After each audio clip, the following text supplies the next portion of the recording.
na wala daw pakialam ang barangay sa mga homeless dahil sa bago o lumang batas na Magna Carta ng Homeowners Association kung saan ay laging binabanggit ay saklaw kayo ng diesel.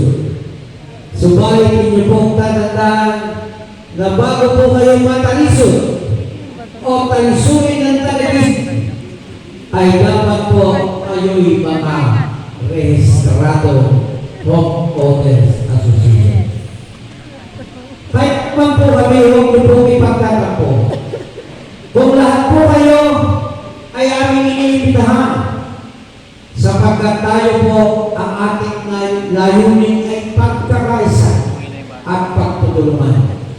Sa mga binanggit po mga programa at proyekto na pinatunayan po ng ating DLG, ito po hindi kagustuhan lamang ni Kapitan Jose. Hindi po kagustuhan ng Sangguniang Barangay. Kung hindi po ito ito, buhat sa ating pamahalaan na dapat po natin sundin o tundin at ating gampanan. Hindi na po ito ang kapitan at ang kagawad ng trabaho ay maghanap lamang ng nawawalang kalabaw.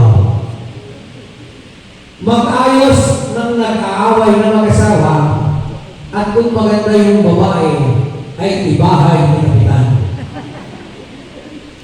Sa pumpong ito ng millennial time o global na, idinibol po ang programa at gampanin ng national government at ibinaba na halos sa atin sa lokal, sa mga barangay.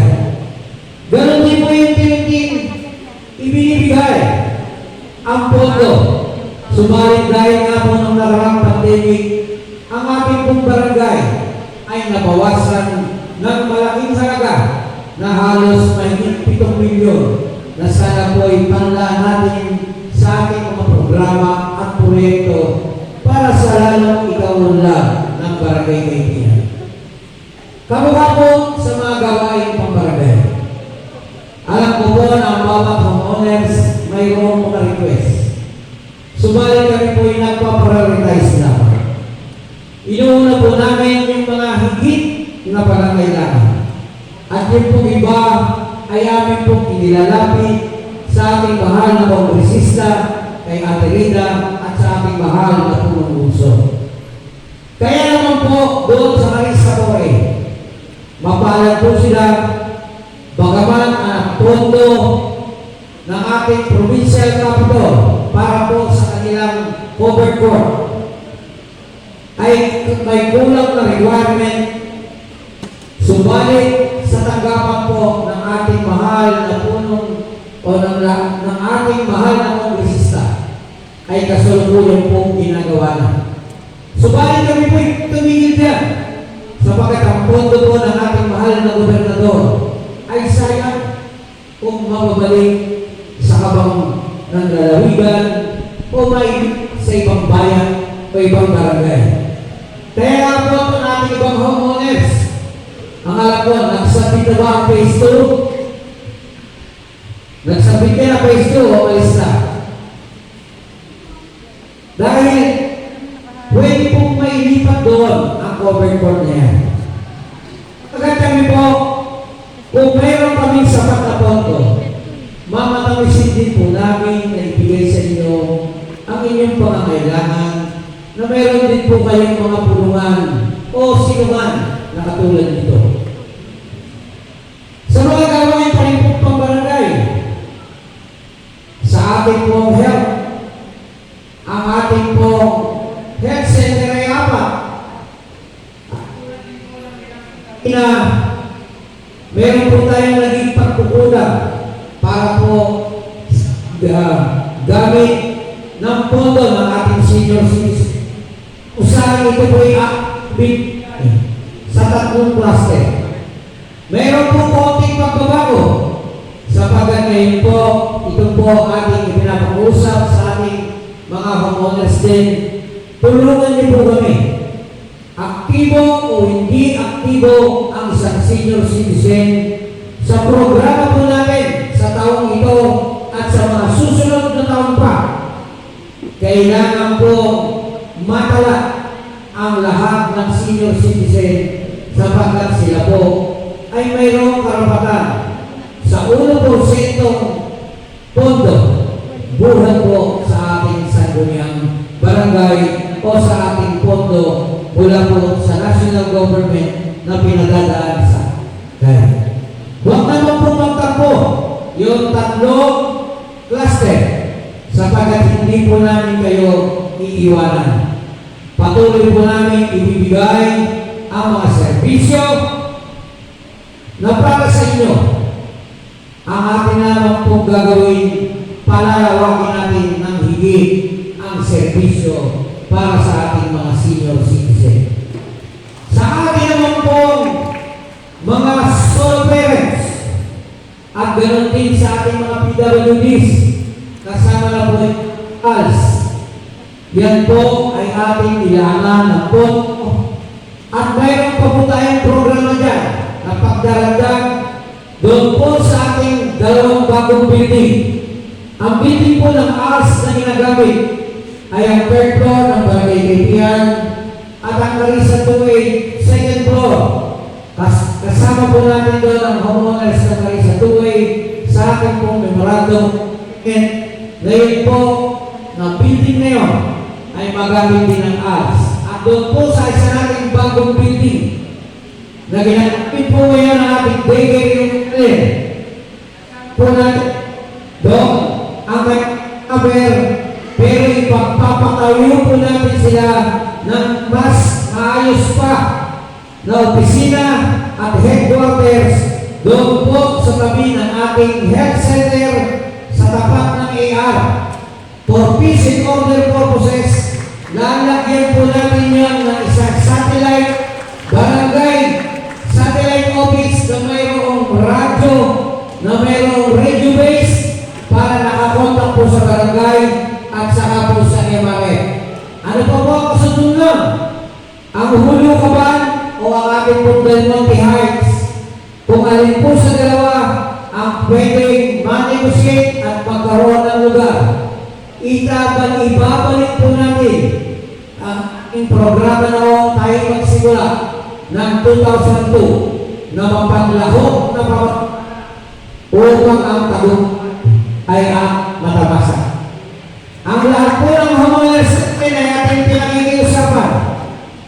Ipagpatuloy po natin maging aktibo ang ating mga bantay bayan. Aking po pasasakap sa ating GPDA, sa SPDA, sa homeowners, hindi ko na po isa-isahin. Partikular po sa mga homeowners na malapit sa mga school natin. Nakatuwang natin na nagseservisyo na nagmumutasan ng ating mga anak. Alam ko po na ang pagpapaaral ng anak ay ating lamang idinaraos at ika po'y ang salaping ginugugol ay ating pong pinagpapatuluan ng pag.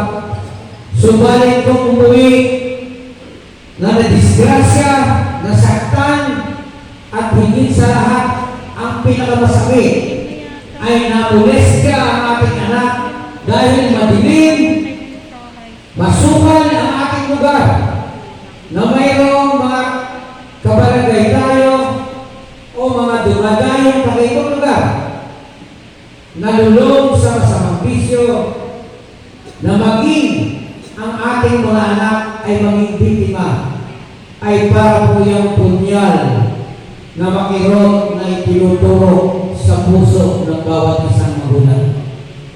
Kaya naman po, akin pong pinamamanhig at ipinakikiusap sa ating homeowners kami. Huwag niyo pong sabihin na panay kayo lang. Sapagkat kailangan po natin maging involved. Sapagkat huwag po natin tingnan ang kakaunting kalansing ng 30 pirasong pila kung saan ipinagkalulo ng ang ating Panginoong Jesucristo na yung mahal na araw ay ating pagtitigan sa ating mga kasalanan. Kung hindi ka pong matatawag ang pagsiservisyo na ating i-monitor at ating pong mabantayan ang ating mga anak sa ating mga paaralan na ating inaasahan na nakarating ng matiwasay at maayos sa ating paaralan, yung pala'y nadisgrasya na sa mga kuko ng ibang may masamang pag-iisip. Kaya naman, aking din po ang pamamanhig sa ating transport group, sa ating Palnova, at sa ating TPC Toda na siyang pang-araw-araw na nasa lilim ng sikat ng haring araw na nagsusulog ng kanilang balat upang kumita ng kakarampot na pera para din itustos sa kanilang mga anak na sana ihingarin ninyong mga anak ang ating mga kabarangay na inyong mga pasahero at yan ay makarating ng maluwalhati sa kanilang mga paraonan. Sa liyong yan, ang pagkakaisa at pagtutulungan ng bawat isang mamamayang Kaypayanos ay mararating po natin ang tunay na diwa ng tagumpay. Sapagat ako ay hindi po palaging narito. Bagamat ako po'y mayroon pang isang termino, at ito po'y akin pa rin ilalaban. Nais ko po, may pagpatuloy pa, at sa tulong ninyo, at iwanan sa takdang panahon ang barangay na ito sa isang mehoral kung bagaman ay wala man sa sundulan ng kanyang pedestal na kayo na mga mamamayan ng barangay Kaibigan ay nakasama ko sa paglilingkod sa barangay na ito. Maraming programa na pwedeng banggitin. Subalit ito po'y mga laman at bungang isip. Magiging katuparan lamang at magiging kaganapan para sa ikabubuti ng bawat isa sa atin. Kung patuloy na kayo'y aming kakabay sa tahakin para sa isang direksyon para sa barangay Kaibigan.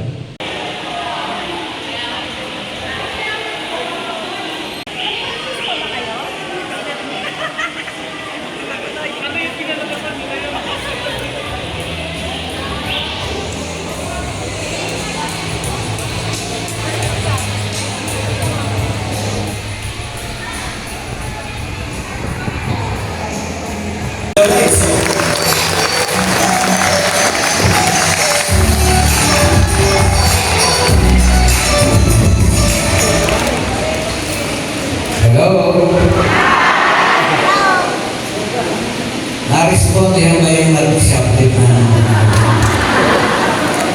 But anyway, babalikan ko lang ulit po, no, bago ko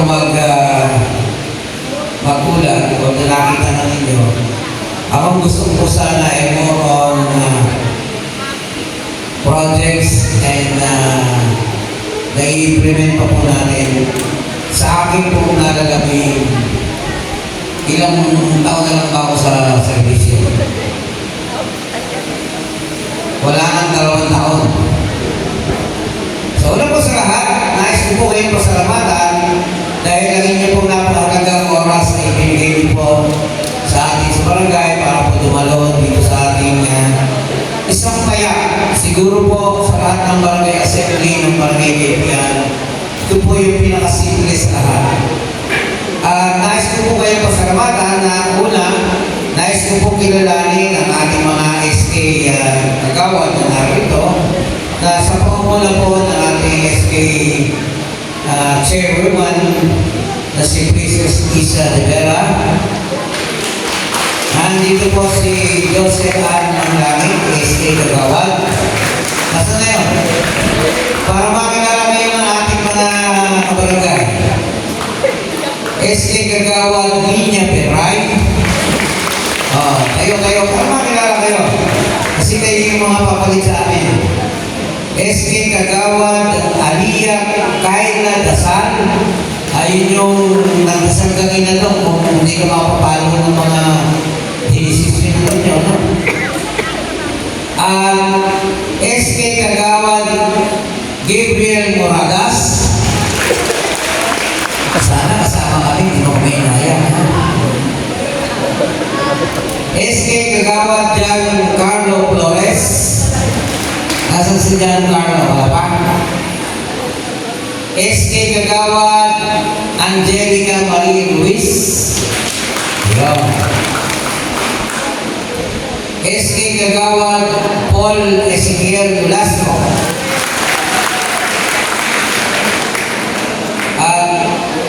SK Kagawad Jessa Bibonya. Wala pa si... No? Wala pa. At siyempre po kasama natin ang ating SK Chairwoman. Ano ang pangalan mo? Miss Jeneline Raka. At siyempre po, marami pong salamat at tayo po ay pinagbigyan ng ating pong principal ng ating Kaibigan Elementary School. Ma'am, tayo nga po kayo. Ayan po, si Ma'am Gina, nandyan. Hindi po siya. Ang ating pong principal ng Kaibigan National High School, hindi po ba si Sir? Si Sir Mark? Nasa kaya, andun sa Girl Scout. Ito yung kanyang mga representative, nasa po, yung mga Kaibigan National High School. Tayo naman po kayo ng mga college po. Ayan. At siyempre po, ang ating kasama sa paglilingkod, nandiyan po si President ng KPC Toda. Ayun, yun po sa likod. Si Mr. Mayo. Ngayon po ay Marso pa lang. Pero po siya ay Mayo na.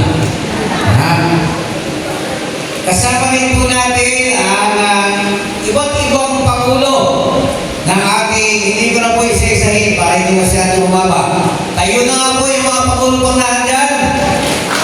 Mga pangulo, tayo po, tayo.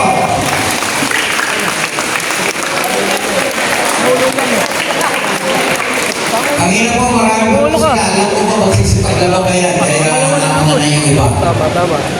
At siyempre po, ang ating kasama sa paglilingkod, ang ating dating sekretaryo ng barangay, naging 3 beses at graduate na kagawad ng barangay, at ngayon po ay kauna-unahang barangay administrator. Ang ating po kasama, kay Toto Dipendo. At sa lahat po ng mga kawali ng barangay na narito ngayon, nais ko po kayong pasalamatan, lalo tingin po ang aking mga kasangguni sa sangguniang barangay. Hindi ko na rin po isa-isahin, pero ang aking pong pasasalamat sa ating pong IT student na nag-OJT sa barangay, mula po sa BSU, sa putong estudyante na nag-OJT sa barangay, siya po ang gumawa ng PowerPoint presentation. Si Sharon J. Rodillo, nandiyan po ba si Sharon? Wala si Sharon. At siyempre po, sa ating pong sekretariat, sa ating sekretary, at sa ating pong treasurer at mga clerk ng barangay, na tumatayo pong sekretariat dito po sa ating simpleng barangay assembly sa araw na ito. Una po, nais ko po kayong pasalamatan dahil sa katatapos lamang po eleksyon, kami po yung muling binigyan nyo ng pagkakataon na lalo higit po sa akin na ako po ay maging bahaging muli ng paglilingkod sa barangay Kaibigan. Nandito po pala yung ating mga senior. Meron bang senior ngayon dito? Wala yata magsasayo ng senior ngayon.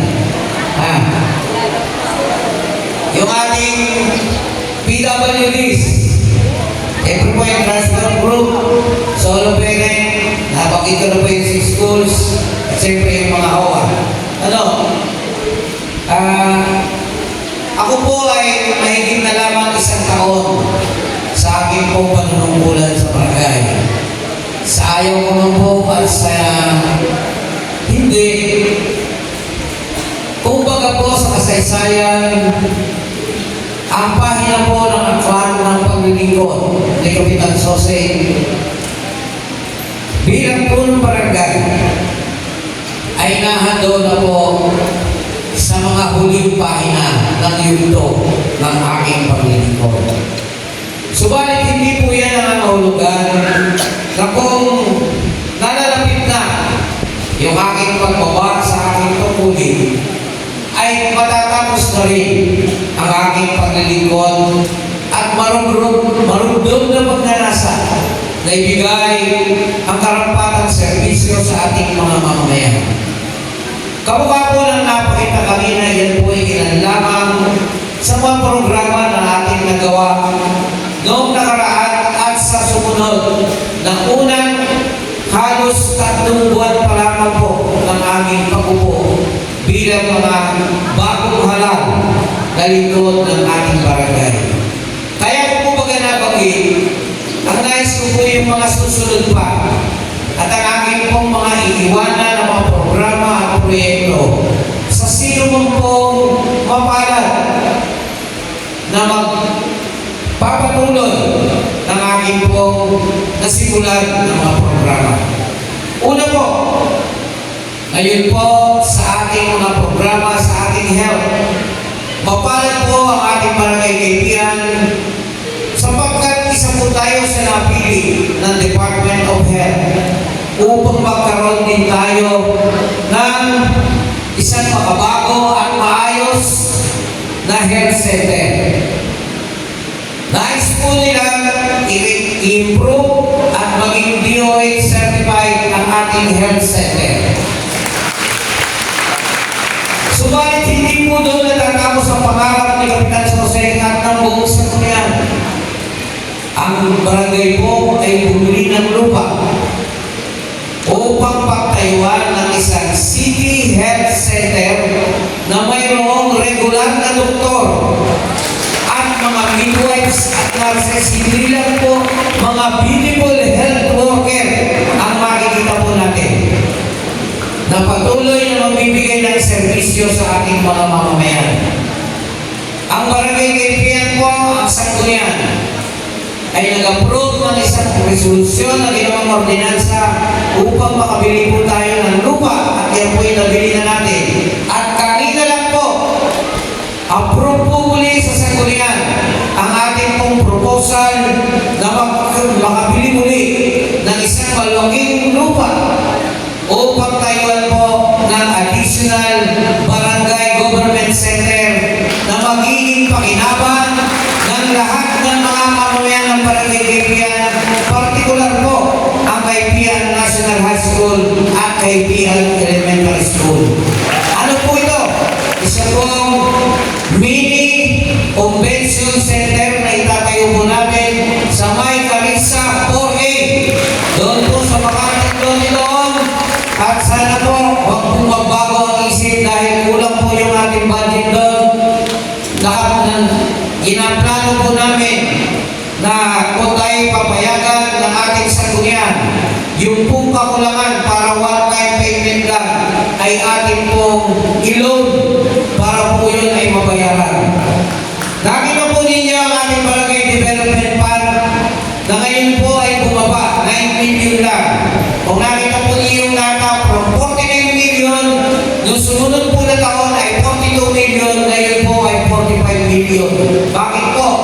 Dahil po yung 49 million, inabot po tayo ng pandemic, bumagsak po ang ating national collection. Nabawasan po tayo ng halos 7 million. Subalit sa bagong Pilipinas na inilulunsad ng ating mahal na Pangulong Bongbong Marcos, ipinangako po niya na yung pong 7 million na nabawas sa pondo ng barangay ay kanila pong ibabalik na unti-unti sa ating barangay. At sana po, mabot sa tatlong oras na hindi na rin po tayo mag-load at mabili po natin yung nasabing lupa. At nang sa ganon, meron po tayong bagong City Health Center na may doktor. Additional po sa ating apat nga ba o 5 satellite health center sa bawat sityo ng ating nasasakupang barangay. Ganon din po ay magkaroon po tayo ng nakita po ba niyo yung bagong building doon po sa may Lunduyan, sa may Abela Road? Yun po ay Barangay Action Center. Na plano po ni Mayor, meron pa po isa sa Lawang Pari, meron pa po isa sa Gaya-Gaya. At ako po, bilang Liga President, doon po ay magiging isa po yun sa aming tanggapan, bukod pa po sa opisina doon sa bagong City Hall, kung saan ang lahat ng mamamayan, hindi lang po ng barangay Kaibigan, ay mayroong access para po kung ano ang inyong pangangailangan. At sa plano po ng ating mahal na Mayor, sa pamamagitan po ni Ate Rita at ng ating barangay, kaya ko po ito binabagin, magiging libre na po lahat halos ang ating pagpapa-hospital. Sino po wala pang health card sa inyo? Magpatala na po kayo dito sa barangay, yung walang health card, at nang kayo po ay makasama doon sa unang bugso ng bibigyan po ng health card Mayor nang sa ganon, libre na po ang inyong pagpapagamot. Lalo na po dito sa ating district hospital. At alam na po ninyo na meron na pong mga makinarya, CT scan, magkakaroon na dyan sa ating hospital.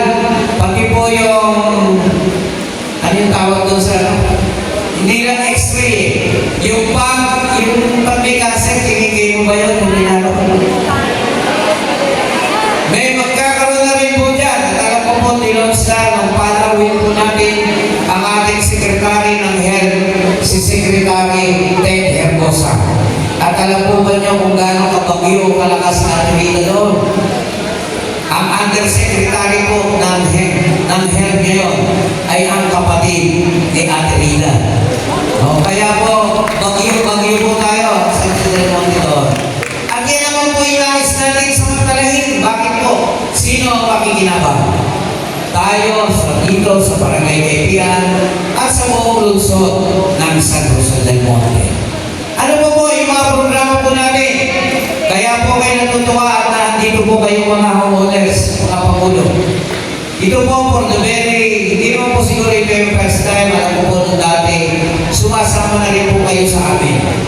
At nakita po niyo yung participation kanina. Sa susunod po, kayo po ay aking inibigyang atas. Magpe-perform na rin po kayo dito sa susunod. Pati po yung ating school.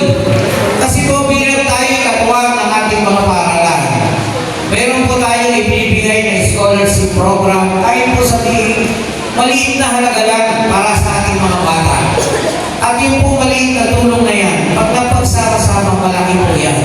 At hindi lang po yung pagbili ng tatayan ng City Health. Ang gusto ko po ay makuha ninyong lupa para po extension ng Kaipian Elementary School. At doon din po yung sa park doon ay para po doon sa Kaipian National High School. Kasi po, papalaki ang populasyon ng ating barangay. Kami po noong unay nangarap lamang. Ngayon nga po ay grand reunion ng San Jose del Monte Central School. Sino po nag-graduate sa inyo sa Central School? Ako po ay doon nung una. Dito sana ako papasok sa Kaipian. Kaya lang, palaging walang teacher. Sino nag-graduate sa inyo sa Kaipian, Ellen? Noong 1976, nung ako po ay nag-grade 1. 76 nga ba yun? Hindi yata. 16 lang. Nag-graduate ako ng elementary, 76, 77. Matanda na talaga sa Kapitan Jose, nakakalimutan na kita. Kami po noon nangarap dahil ng panahon ni Teacher Balita sa yung ating principal, year 2003-2004, ako po yung kapitan na din. Walang grade 5 at grade 6 sa Barangay Kaipian. Kaya po sa tulong din ng Homeowners Association, kung hindi po ako nagkakamali, yung Pangulo ng Carissa 3A, Binoon, kung Pangulo ng si Mr. Marcelo, yun yung isa namin sa nakatuwang na nagkarpintero para gumawa ng isang silid-aralan na hinati ko sa gitna para magkaroon ng grade 5 at grade 6, hindi na lumipat sa Dulong Bayan at sa Central School. Ngayon, ano po ang ating Kaipian Elementary School? At ano na rin po, ang Kaipian National High School na noon ay wala tayo sa Barangay Kaipian. Kami po ay nangarap na putput ang sinelas. Ayaw po kasi magsapatos ni Kagawad Big kasama yung kanyang nag-isang may bahay. Hinanap po kung nasaan ang pagkakasanda ng lupa ng Kaipian Elementary School. Naisanda po yan. At sa tulong po ng ating mga kasagulik, ng ating mga naging mayor, ay natubos po ang lupang yan at naibigay po sa Kaipian Elementary School. At ganoon din po, ako po, at sa tulong din po, kahit po sabihin binili, sa murang halaga, ay pinagpapasalamat po natin sa pamilya ni Vera yung kanilang pong lupa na ibinenta sa ating pong bayan sa Luzon upang pagtayuan ng Kaibigan National High School. Kung ngayon po nila ibebenta yun, sa si SK Precious. Kapag milyonarya na kayo kasi nung ibenta yun, murang-mura lang. Pero sa kagustuhan namin, sa tulong ni Kapitan Lando de Vera, ay naibenta po yun at ngayon ay Kaibigan National High School. Bakit po? Dahil ang edukasyon ay pangunahing sandata, behikulo ng isang mamamayan o ng isang kabataan upang parating ang rurok ng kanyang pangarap na tagumpay at iangat ang kabuhayan ng kaniyang mga mahal sa buhay. Kaya naman po ang Barangay Kaibigan, pinadagdagan pa rin po natin ang ating scholarship program na magkaroon po ng kahit paano ay allowance ang ating mga anak na pumapasok sa ating paaralan. Ang aming pong tinanong noon, sinong bata ang makakasagot at makakapasa sa eksamen habang kumukulo ang kanyang sikuran sa gutom? Naninilagang kanin ay hindi nakatikim sa umaga bago pumasok sa paaralan. Kaya po ang batas at ordinansa na magbigay ng karagdagang allowance sa mga bata, lalo na nga po sana higit sa mga anak ng ating mga ikuman. Ako po, kasama pa ako ni Pangulong Duterte doon sa katwiran. Hindi ko kailangan ang pagkataas-taas na grado. 76 lang, pwede na po ako. Kasi nung ako'y mag-graduate ng high school, ang grade ko sa mathematics, 76 lang. Hindi kayo maniwala, no? Ang grade ko sa ibang subjects, 92, 95, 98. Pagdating sa mathematics, 76. Pasang-awa. Bakit? Kasi po ako yung battalion commander noon. Pagka oras na ng mathematics namin, yung algebra, ipatatawag ako ng principal. Ako na yung padadala sa ganito po. Kaya lagi akong absent, mabuti nga ipinasapat. Kaya nang ako may mag-aral ng college, akalain yung engineering pa kinuha ng unang course ko. Kaya ako po'y maraming luha tumaga sa akin. Ginabayan lang ako ng aking kuya, si Engineer Nomer. Siya po yung nagturo sa akin para po maipasa ko yung aking mga subject naman sa engineering. Kaya po, ako hindi ko po akalain aking maging kapitan. Pinabili lang po ako ng suka at pinagbihi pa sa sama ng loob. Pero sa mga programa at proyekto po, palagi po akong nakangiti. Kaya kayong mga homeowners, habang hindi po lumalabas yung aming supplemental budget, gayon din po yung pagbabudget natin para sa 2025, isubmit nyo na po agad. Ito na po yung oras. Hindi po kailangan yung call a friend. Submit your request immediately. Dahil kasama rin po kayo sa planning. Kailan ba gusto niyong team building? Kasama po kayo mga hawa, pati po yung sa school. Kasi po, ang barangay na ito, ang barangay Kaibigan, pati po sa senior PWD, ay gusto po namin bigyan ng mga karampatang servisyo, ayuda, pondo. Hindi po kami after dun sa ano ba ang pakinabang. Kasi po, nakita nyo sa pinakita kanina kung ano yung itsura. Pwede po mag-i-class ano ang itsura ng unang barangay hall ng barangay Kaibigan. Yung huling-huling part, nakita po ninyo.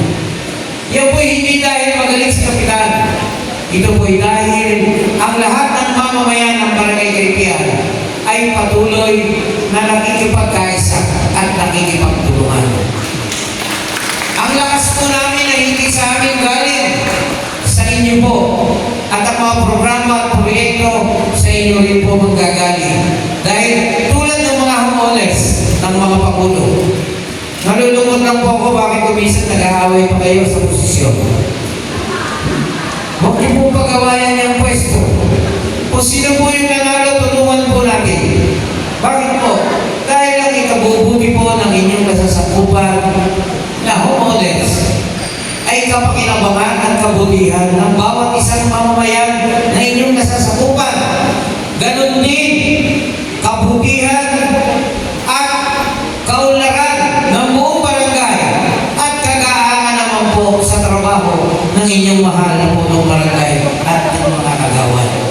Kaya pala'y sa pagkakaisa, ano yung tema ng ating ngayon?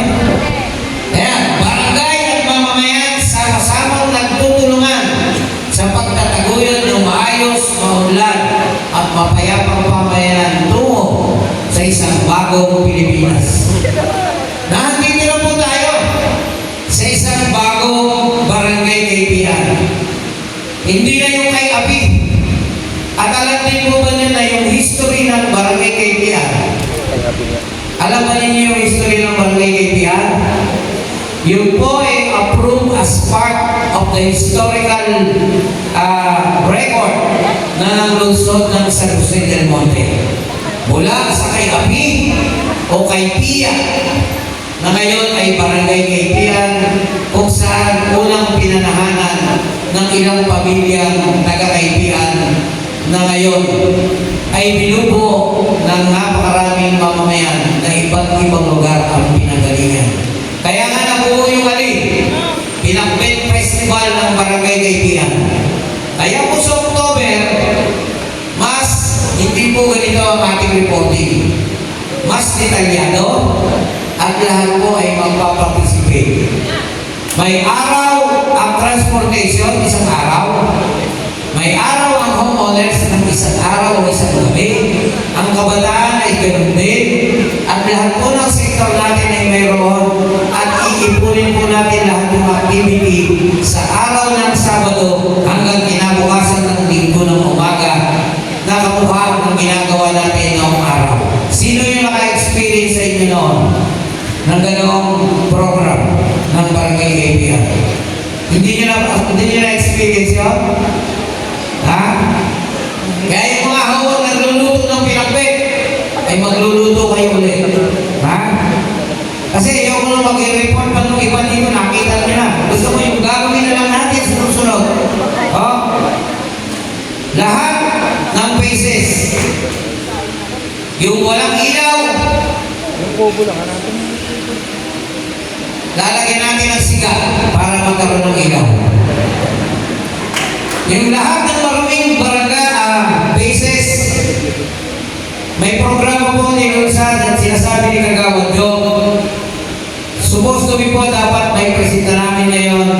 Hindi lang po gulayan sa barangay o gulayan sa homeowners ang magiging criteria, kasama po yung kalinisan at siyempre partisipasyon ng higit na nakararaming mamamayan ng homeowners. Hindi na po panahon ngayon ng bahala na sila. Ngayon po ay panahon ng tayo'y dapat ay sama-sama at nagkakaisa. Ngayon po ay merong tawag doon sa diphtheria, yung nag-outbreak ngayon. Kung hindi po tayo nagkatulong-tulong nung nakaraan, paano po natin mapagtatagumpayan yung laban sa COVID-19? Kaya nais ko rin po ito ipapasalamat sa inyong lahat na mga mamamayan ng Barangay KPR. Sa livelihood program po, nabanggit niya ating bigangina, meron silang mga ginagawa. Sa ating po mga solo parent, meron po tayong pondo sa barangay. Kung sino po yung karapat-dapat, atin po yung bibigyan ng takdang at sapat na puhunan. Pero gusto po natin yung paikutin. Hindi po yung pag naibigay sa inyo ng puhunan, ay ibibili nyo na lang ng bagong cellphone. Dapat po yung umikot yan, walang tubo, para ang susunod na deserving solo parent or indicted family ay makinabang. Ganon din po sa ating transportation.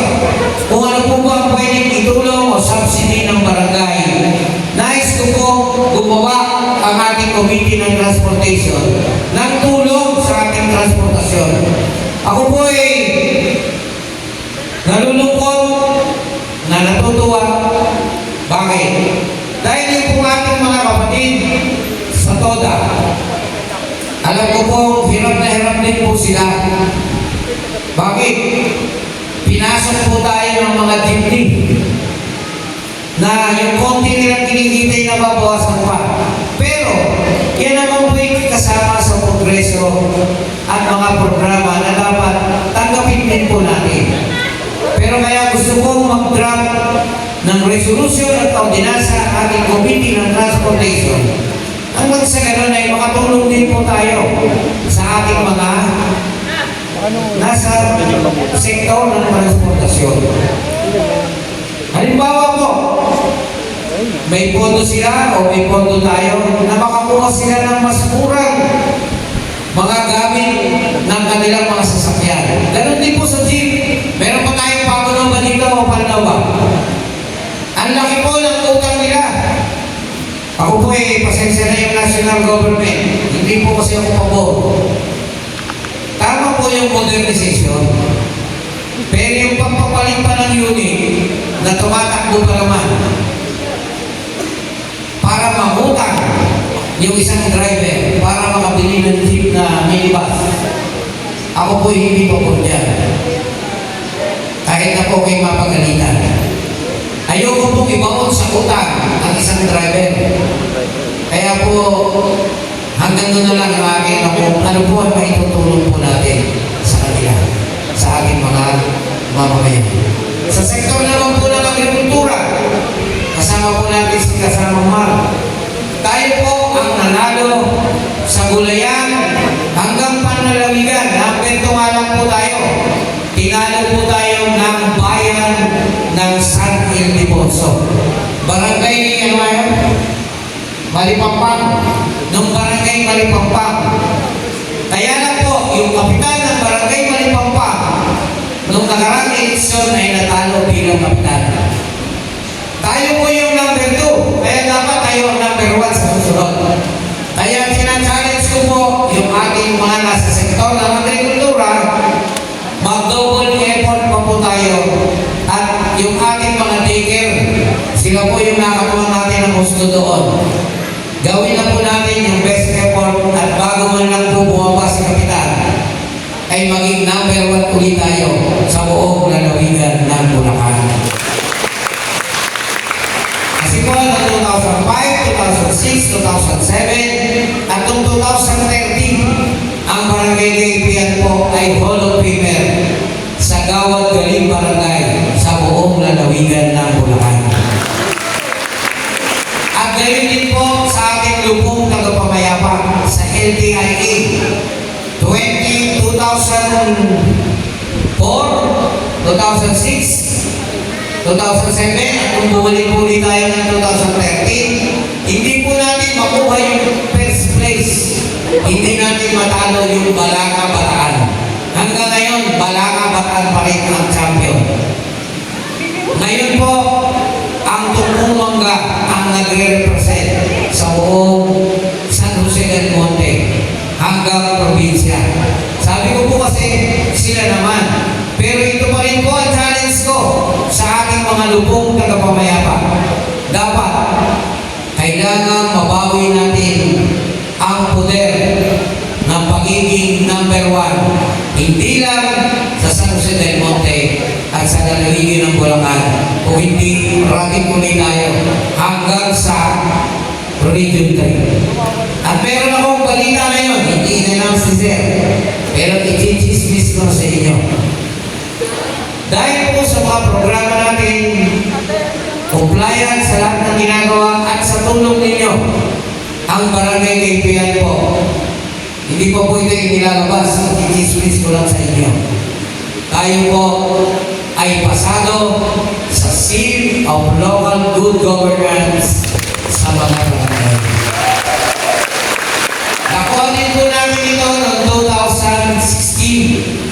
Natigil po ito ng pandemic at ngayon po, doon sa audit, pasado pa rin po tayo.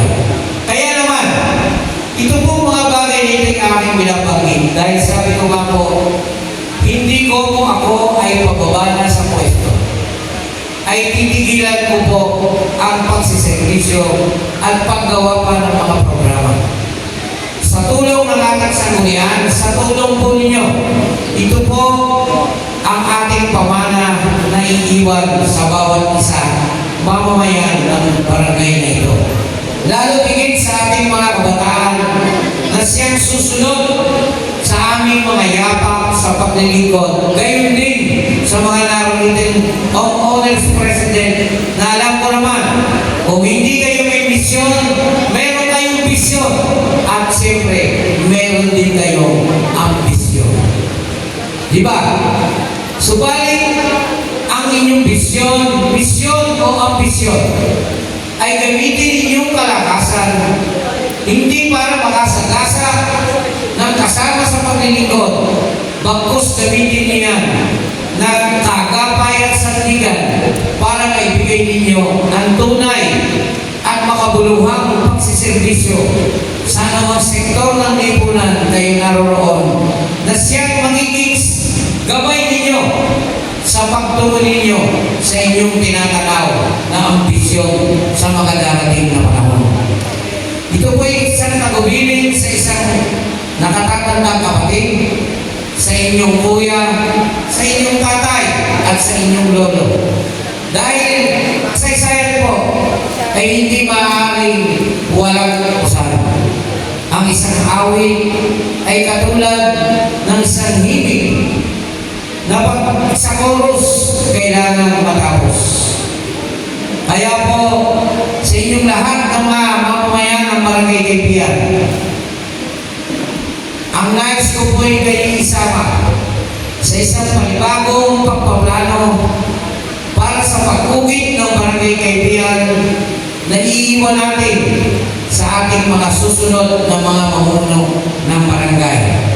Dahil kung tama ang ating gagawin simula, tama ang ating iiwanan, kaya magpapatuloy ay tama rin susundan. Kaya po sa puntong yan, sabi ko nga po, kung meron naging kaganapan sa Barangay Kaipian, hindi po yan dahil kay Kapitan. Yan po ay dahil sa inyong lahat na nagbigay ng tiwala at pagkakataon na kayo po ay aming paglikuran. Matatapos ang araw at panahon, maaaring masalubong niyo ako, baka hindi na niyo ako kilala. Meron nga nagbe-birthday dyan, di na ako kinukumbina. Pag nagbe-birthday ka, naanahan sa listahan. Ngayon, ayaw na akong kumbinahin. Pero hindi po sumasama ang aking kalooban. Sapagkat alam ko po na talagang ang buhay ay weather lang. At ang panahon, at ang tao ay may kanya-kanyang panahon. At ang panahon ay may kanya-kanyang tao. Ganyan po ang buhay. Kaya po kayong lahat na narito, hindi pa ako magpapaalam dahil meron pa naman akong isang taong mahigit. Pero nais ko kayong isama sa isang makabuluhang pagpaplano para sa Barangay Kaipian sa susunod pang mga taon. Although tayo po ay meron i-draft na long-term plan, pero mas makakaigi po siguro na yun ay ating magprepasuhin at nang sa ganun ay maangkop sa ating pagsiservisyo sa ating mga mamamayan. So wala na po kung papakabayan pa ng mga babanggitin. Kung meron po kayong gusto itanong, meron po kayong suggestion, kung paano nabanggit ko kanina, kung meron po kayong request, pwede po niyong sabihin, pwede niyong isulat, ibigay niyo po sa ating sekretarya. At kung ako po'y wala sa barangay, nandiyan po yung mga kagawad, nandiyan po ang ating administrador, mainit-init pa po kasasanang mga sakton, kagawad toto na pwede po niyong lapitan. Kung meron po kayong katanungan o kahilingan, kung hindi man po namin may bigay ng lahat, ipaprioritize na po natin at huwag po sanang sasama ang inyong kalooban.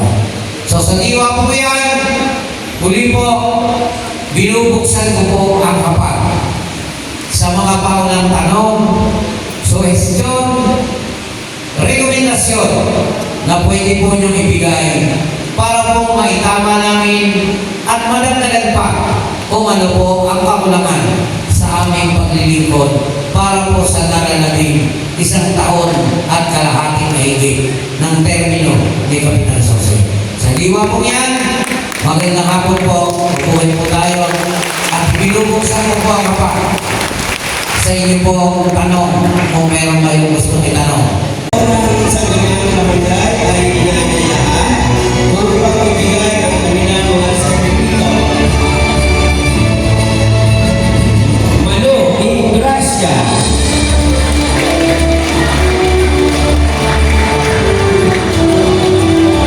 Marcelina Estacio. Bernadette Galasinao.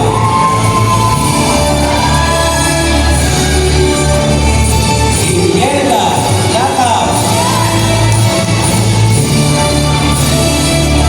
Pilar Okoy. Angelica Patriarca. Evangeline Quintana. Lydia Recatilo. Susan Singleton. And last but not the least, Rosemary Solera.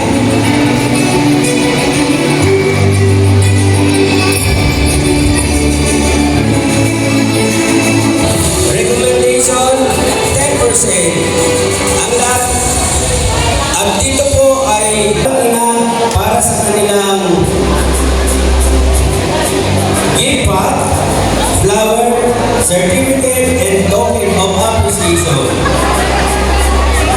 Para po sa discarding nanay, dahil sa pag-focus ng mga anak at pagpapayo, ganun din dahil sa magandang ehemplo nito sa kanyang pamilya na naging dahilan ng pagsusumikap ng anak upang makatapos ng kanilang pag-aaral. Kasama na dito ang pagiging mabuting may bahay sa kanila ng kakulangan sa sinikap, itaguyod ang pangangailangan ng buo niyang sambayanan na nagresulta ng positibong antas. Palakpakan po natin, Ginang Rosemary Soleta.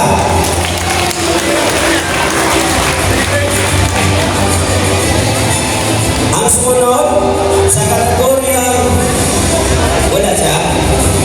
Okay. Ang sumunod na kategorya ay ang unconditional love. Sa kabila ng paghihirap sa buhay, sitwasyon na hinaharap ay patuloy na nagsusumikap para sa kanyang mga anak na may kapansanan, hindi lang isa, kundi dalawa na may espesyal na pangangailangan na ito ay hindi katingkat lang upang magpatuloy humarap sa hamon ng buhay. Kahit sa isa ng solo parent ay nagsusumikap gampanan ang pagiging ina ng kanyang espesyal na anak.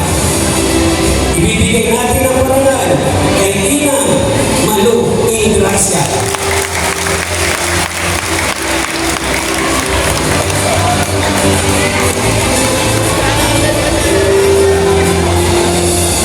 At ang pangatlong kategorya ay ibibigay natin sa kategorya Undying Love. Walang kamatayang pagmamahal sa asawa at anak ang ginamit upang mapanatiling buo ang kanyang pamilya. Bagamat madaming pinagdaanan sa buhay at hirap ng kalooban bilang asawa ay nananatiling isang matatag na ina sa kanyang mga anak na hindi bumitaw sa pananalig sa magbabago ang kanyang asawa na sa kasalukuyan nagsusumikap makabang